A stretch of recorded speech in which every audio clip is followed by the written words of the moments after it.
Get ready, banlist time. It's pointless speculation, banlist time. Oh yeah, let banlist time. Please hit something else, but Skyscraper is fine. Some things may get hit, random things come off the list. Oh yeah, banlist time.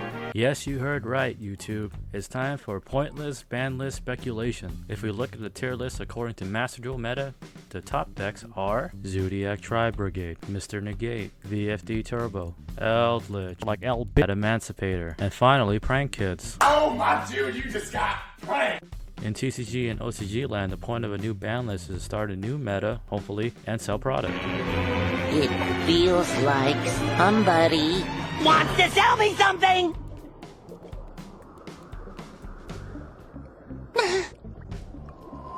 I told you he was on to us!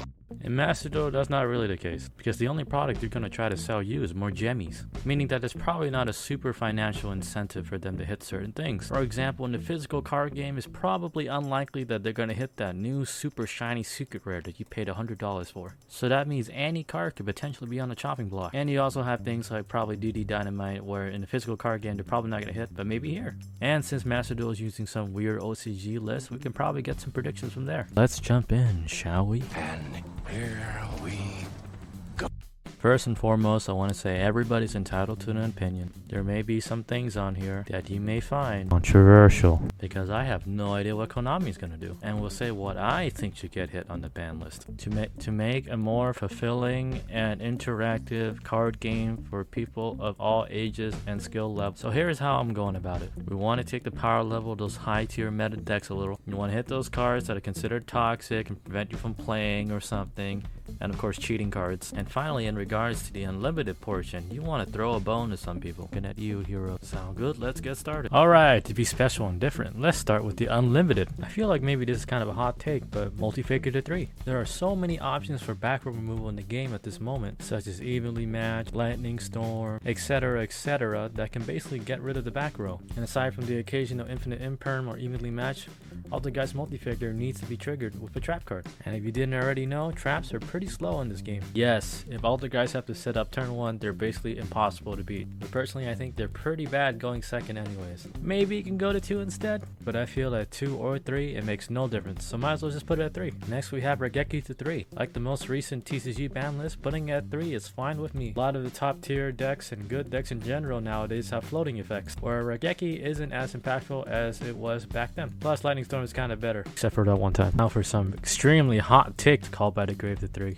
Like I said before, in the physical card game, you could argue Call by the Grave was hit because they wanted to sell you triple tactics, so designate, and so on. To be honest, Call by the Grave at 3 is kind of like the debate with Max C at 3. It can potentially promote degeneracy, or it can outright stop degeneracy. Remember that Master Duel is unique, that it's basically a best of 1. Everyone's always complaining about hand traps, so now you got 3 Call by, in addition to the 3 crossed out designator. And kind of like Call of Duty Modern Warfare 2, if every deck is overpowered, nothing is overpowered. Hot take, Call of 3. And also in the unlimited section, Red Eyes Metal Darkness Dragon, Danger Jackalope, Harmonizing Magician, etc.